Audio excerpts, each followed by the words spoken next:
In today's daily word, it said, I release any efforts to organize my life. Who heard that and thought, woohoo! I'm on board with that. If that's a spiritual practice, I want to know more. I read an article this week that talked about the key to happiness and the price of happiness. And it said the price of happiness is, drum roll, we don't really have the drum right there, but the price of happiness is flexibility. The price of happiness is flexibility. I have a past partner that was very significant in my life, and I remember a funny thing about him. He would always, anytime we went out to eat, anytime, any dinner, well, it probably wasn't every time, but I'm telling you, it was all the time.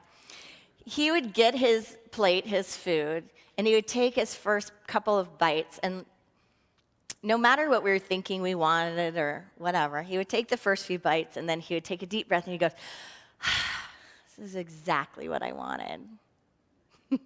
And like literally someone could have brought out something different than what he ordered, and he could say, this is exactly what I wanted. And then he would just get this like happiness on his face, right? At peace with it, gratitude, thankful for what's in front of him. And just like it just happened. Me, on the other hand, if a plan changes, if you say we're going to Mexican food and all of a sudden at the end, everyone's like, how about Italian? I'm like, ah! But I was getting all ready for it, and I was thinking Mexican, and I can already taste the salsa, and I need it. Nobody knows. Ah! If you say we're going to get Thai or Indian, and then you want to stop by Panera. Ah! Think about how that pictures out in life. There was another time along my journey with him that we came back together after having been apart for a while, and he moved, on to a new relationship and was very happy. And I remember saying to him, because at this time I was not in a relationship, and I remember saying to him, how did you do it? Like, how did you let go of what we had, which was so beautiful and so precious? How did you move on and move forward? How did you do that? Like, I need some more information. I need some tools here because this has been rough. And how did you just really let go and move forward into what's next in this graceful, beautiful way? And he said to me, and he looked right at me, and he said, I never compared it. I never compared it.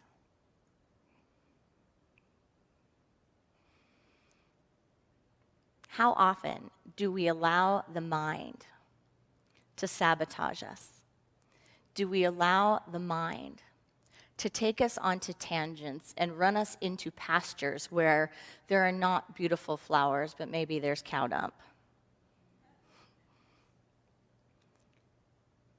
The mind is a tool. And when that tool is rightfully understood, it can be helpful. In fact, it's part of our glory, it's part of our magnificence, it's part of our intelligent design. But when we're not aware of our spiritual practice and we don't bring spiritual principles in line with our human condition, we can cause a lot of suffering for ourselves and for the world around us. And that's why in Unity we practice practical spirituality. We practice having tangible, practical tools that we make this experience on Sunday, this experience in consciousness, not something about Sunday. It's not something that we dress up for, that we change our being for, that we come together all perfect like life is fine, but it's something that we come together and we utilize for the rest of our week. We utilize for the rest of our lives. We apply to everything within us and around us. It's a full-bodied practice, no? And it's not for the lighthearted, because the human condition is that which, in Buddhism, we talk about craving and aversion, is that which is completely like this oscillating between craving and aversion. I want this, I don't want that. Give me more of that, give me less of that. This is good, that's bad. This is really good, that's really bad. I can handle that, I cannot handle this. The human condition is one of clinging. And as Reverend Marianne says, on this plane of existence, everything is finite. Change is the only constant. On this plane of existence, everything is finite. Change is the only constant. In unity, we bring together ancient wisdom and we meet it with new thought to create a sense of empowerment, to create a sense of being with that which we cannot control, and also doing what is ours to do. Reverend Marianne is known for saying, what we teach works. She says it all the time. What we teach works.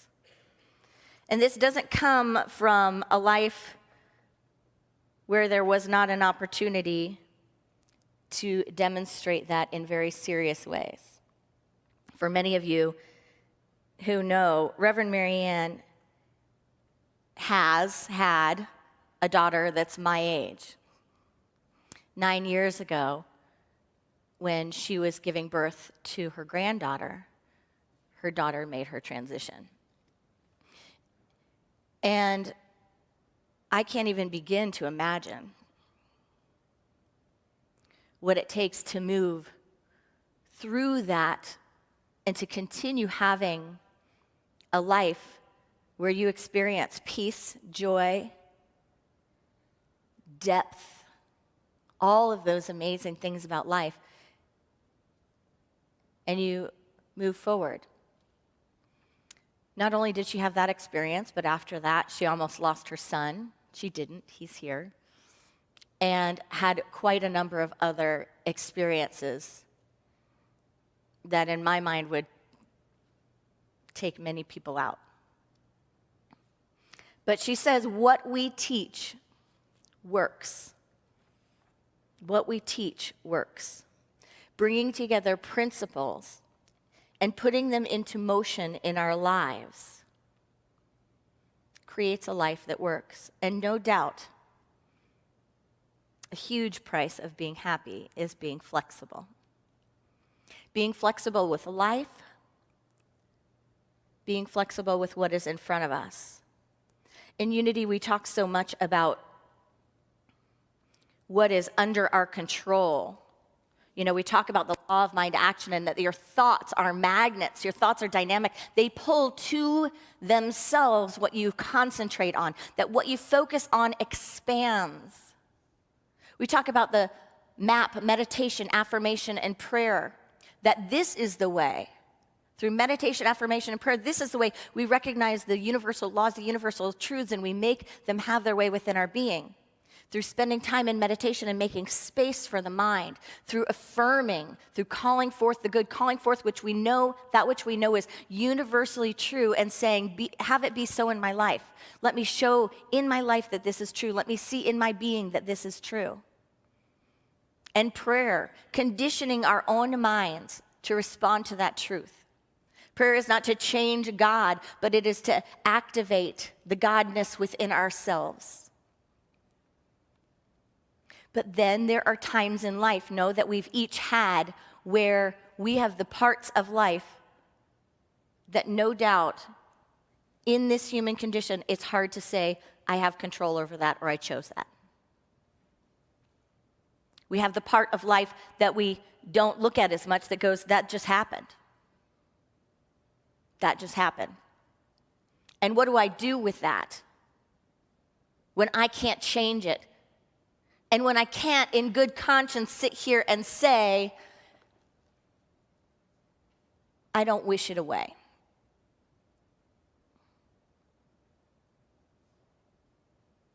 No doubt, in every human condition, in every human experience, there are things that come to us and things that we're present to within our lives and within the lives of others that we say, I can't get on board in saying that that's great with the fullness of my being. So what do we do with the things that we cannot change? And how do we create a spiritual practice that leads to peace of mind and that leads to happiness? The key to happiness being flexibility. Eckhart Tolle talks about the mind. He's one of the greatest teachers alive today, sharing about the depth of the spiritual practice and the depth of the human condition and the alleviation of suffering.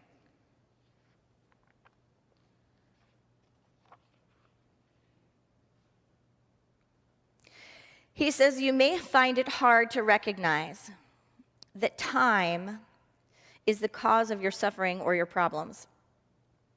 You believe that they are caused by specific situations in your life and have seen from a conventional viewpoint that this is true.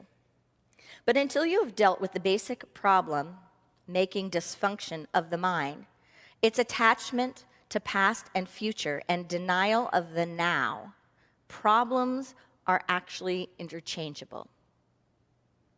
If all your problems or perceived causes of suffering or unhappiness were miraculously removed from you today,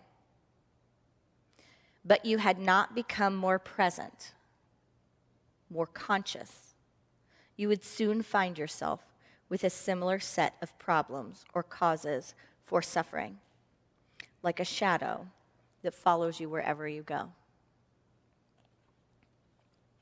He goes on to talk about the ego's needs. He says the ego's needs are endless. It feels vulnerable and threatened, and so lives in a state of fear and want. Once you know how the basic dysfunction operates, there is no need to explore all its countless manifestations. No need to make it into a complex personal problem. The ego, of course, loves that. Note to self, when I'm in a complex personal problem, I'm in my ego. It is always seeking for something to attach itself to in order to uphold and strengthen its illusory sense of self, and it will readily attach itself to your problems. This is why, for so many, a large part of their sense of self is intimately connected with their problems. Hear this part again. This is why for so many people, a large part of their sense of self is intimately connected with their problems. If that resonates within you like a tuning fork, if you hear yourself in that, just together, let's take this breath and just know that this is for any part within each of us where that is resonating. Just a deep inhale and exhale.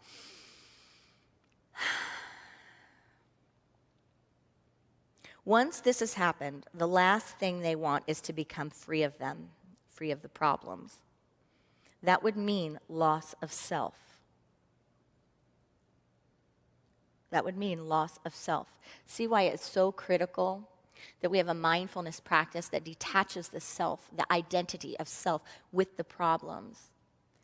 Because if they are fused, if they're intertwined, then one cannot go about one's healing work without another reverberation, which is a loss of identity. And the ego will always struggle to keep its identity. He goes on to say there can be a great deal of unconscious ego investment in pain and suffering. So once you recognize the root of unconsciousness as identification with the mind, which of course includes the emotions, you step out of it. You become present. When you are present, you can allow the mind to be as it is without getting entangled in it. The mind itself, it's not dysfunctional. It's a wonderful tool. Dysfunction sets in when you seek yourself in it and mistake it for who you are. It then becomes the egoic mind and takes over your whole life. It then becomes your mind and takes over your whole life. So what do we do? Once we're aware of it, what do we do with it? What does it take to emancipate ourselves from this human condition that we don't judge ourselves for? It's very natural. The mind will do what the mind will do without awareness. It's like a computer without a programmer. Well, in The Power of Now, Eckhart goes on to say, the mind is essentially a survival machine. Attack and defense against other minds, gathering, storing, and analyzing information. This is what it is good at. But it is not at all creative. All true artists, whether they know it or not, create from a place of no mind, from inner stillness. The mind then gives form to the creative impulse or insight. Even the great scientists have reported that their creative breakthroughs came at a time of mental quietude. The surprising result of a nationwide inquiry among America's most eminent mathematicians, including Einstein, to find out their working methods was that thinking plays on a subordinate part in the brief, decisive phase of the creative act itself. That, friends, is where East meets West. Because in unity, we practice becoming conscious of the creative process. So the mind in and of itself is just an operation tool. But our meditation, our affirmation, our prayer, our opening up to the practice, our application of truth principles, putting that in place, bringing it into our being and expressing it, that is opening up the creative process that then transforms an experience of having or being in a mind and allows us to utilize a mind so that it can work for the greater good of our being and of all of humanity. This was the mind demonstrated in the Christ, the master teacher. This is the mind talked about in Scripture and sacred texts. This is the universal mind that is available to all beings. It is that creative process, that creative mind, the mind that has space and that has openness. So when we engage in the creative mind, we begin to loosen our ideas. When we have in life that which is the things that happen, we also at the same point recognize that through mindfulness, we have the opportunity to reinvent ourselves. We have the opportunity to reimagine life. We have the opportunity to co-create. We may not be able to undo something that happened.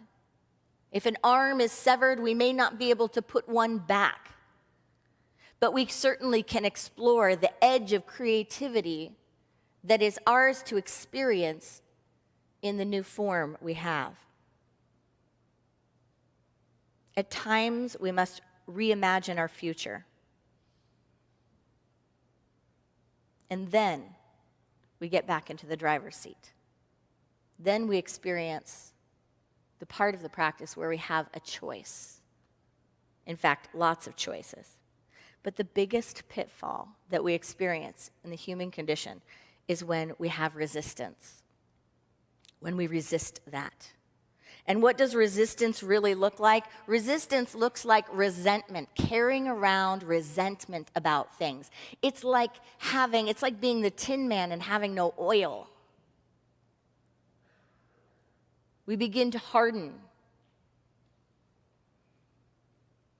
Resisting means feeling stuck, carrying around a story that we're a victim, rather than taking that story and using it as the manure for fertilizer, rather than using it as a ladder to step on to get to where we're going, rather than being grateful for the pieces that we can see, even though we may not have wanted the whole picture, there is no doubt that we can see the glory and the beauty that have come, the lessons, the life, the gratitude that have come, the practice, the power, the gifts that have come because of this uniquely designed path that is only ours, that out of all the people in the known universe, no one else has this exact set of circumstances, people, places, mind, emotion, experience that have created this experience. And I call it mine, and I will use it for everything good that it can give me. Resisting means stopping. Does anyone know anyone that stopped living to some degree? That after a certain day, a certain experience, a certain person divorced them or whatever it is, life just stopped? They just stopped.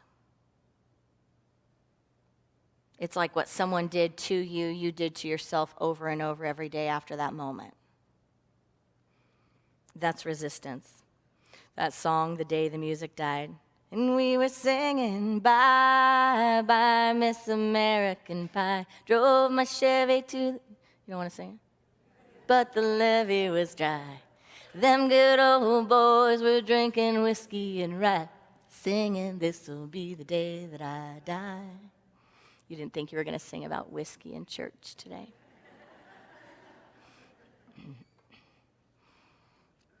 The day the music died. That's resistance. It's saying, I'm going to stop. I'm just going to give up. And resistance means failing to reimagine yourself and your life and your world. It means staying so focused on one moment in time and space where we thought we knew what it was going to be, where we thought somehow, knowingly or not, we could expect something from a world that is always changing. That we could expect something from a plane of being, a plane of experience that is finite. And we held so strongly to that idea that I've either read about this or I've seen this or I know everybody else has this, and this is how it's supposed to go. And we became so invested in that we failed to see what was being offered to us because it wasn't the restaurant we wanted to dine at. So all of the amazing things that could come to us have no place to land because there is an aspect of our being that is shut down, that is still stuck in that one moment of time saying, no, this is not going to happen, this is not going to happen, this is not going to happen. Resistance means fighting and arguing with the moment of happening and telling it, even though it's already happened, this is not going to happen.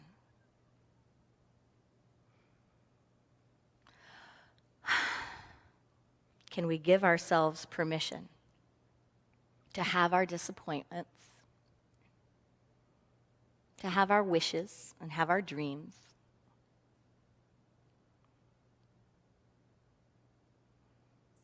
but to reinvent our story rather than becoming frozen in time ourselves? On this plane of existence, everything is finite. Change is the only constant.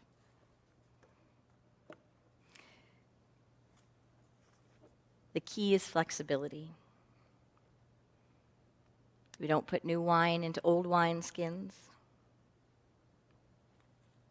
It is our source's great pleasure to give us the kingdom. So with that remembrance, can we commit to reinventing ourselves? Not just when there's a big bang, but when all the little things in life happen, when every moment comes to us. Can we say, in each moment, I am made new? Because that is what this human condition is about. That is the plane of existence that my soul is experiencing in this moment. And I will not move through it like a cat on a curtain. Try to take a cat off a curtain?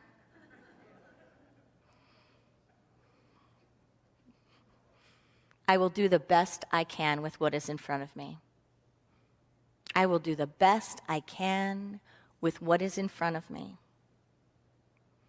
I will move from resentment to dedication. What does that mean? In moments where I feel like I have a loss or something, then instead I will look for the good and I will create good and I will dedicate it to the love and the power of whatever that is or was that I experienced. I will dedicate it on behalf of all beings, on behalf of the light among us. And I will see and seek the good. We don't have to worry as much about hating the bad or resentment when we're looking at the good. Because in time, there is only one moment. And all we can do is put our energy into that moment.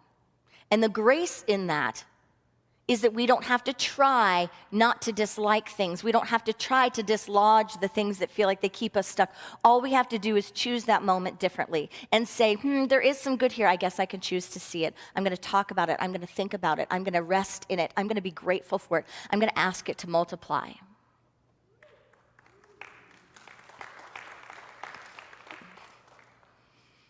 And we commit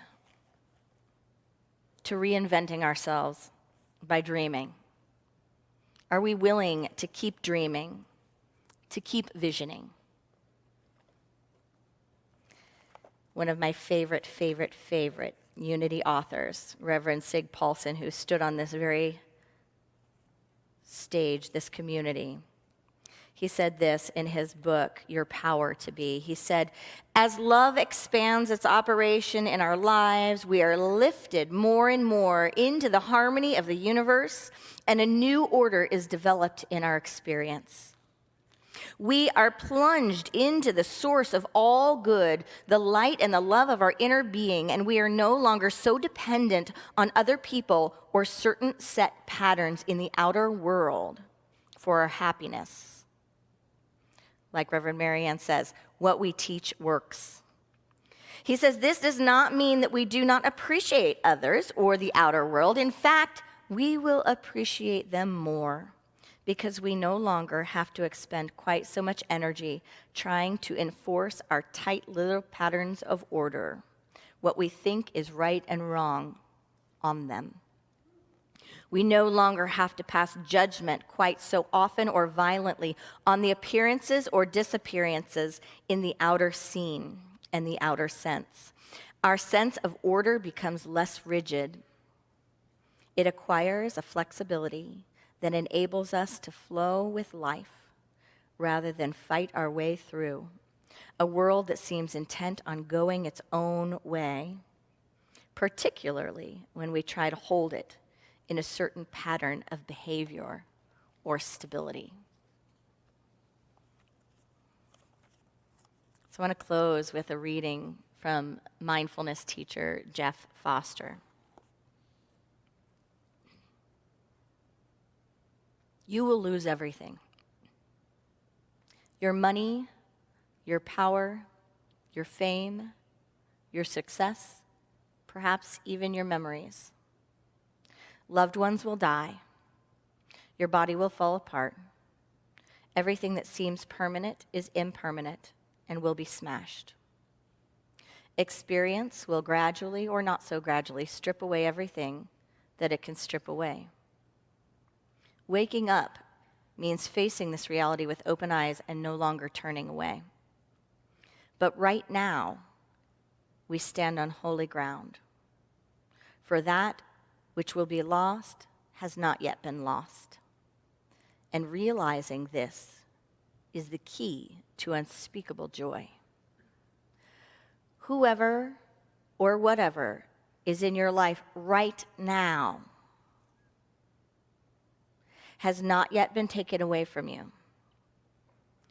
This may sound trivial, obvious, like nothing.